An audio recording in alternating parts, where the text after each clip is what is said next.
Thank you, Peter. Now, Chris Puplick is a name that has stood in this town and in this state for a long period of time. Chris is now the chair of the Justice, Health and Forensic Mental Health Network Board. Chris, I'd like to invite you up to present your reflections. Thank you, Hugh. Assalamu alaikum. I also acknowledge the traditional owners of this land. Pay my respects to elders past and present. Minister, Chief Justice, Commissioner, Ahmed, distinguished guests, ladies and gentlemen, I just wanted to take a moment to reflect on two aspects of Ramadan and tonight. Ramadan is one of the 5 great pillars of Islam. The other 4 are the expression of faith. There is no God but God, and Muhammad is his prophet. The second is the question of prayer on a regular daily basis. The third, making the Hajj, pilgrimage to Mecca. And the fourth of the 5th is to give alms, zakat, to contribute, to make charitable contribution. Those 5 pillars of Islam resonate with every single one of us. They actually go to the question of our own position in the community, our own sense of faith, our own unity of purpose. There's a tendency these days to think of the Muslim community in Australia as a fairly recent community. Nothing could be further from the truth.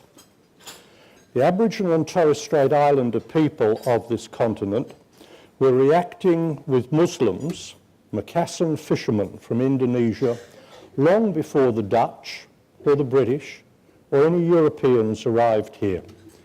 The first people on the Australian continent to pray a prayer to the one only true God would have been Muslims. The mosque at Broken Hill is the 3rd or 4th oldest continuous religious establishment in this country.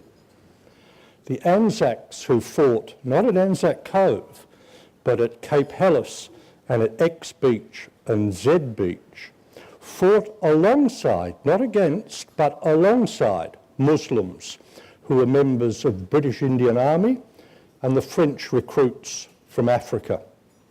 And so the contact, not to mention the extent to which the Afghan Cameleers helped us to open up this country. The relationship between this country and its Muslim communities is as old and older than European settlement on this continent.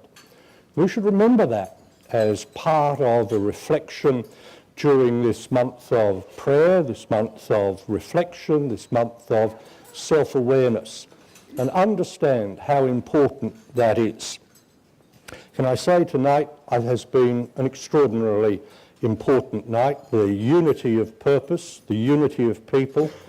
I have to say, Commissioner in particular, the commitment that you've made, which for somebody like myself who works primarily in the health and the prison system, in terms of making sure that the next generation of young people, Indigenous young people, people from non-English speaking backgrounds, are not condemned to a continuous cycle on the wrong side of the community and the wrong side of law, was so encouraging.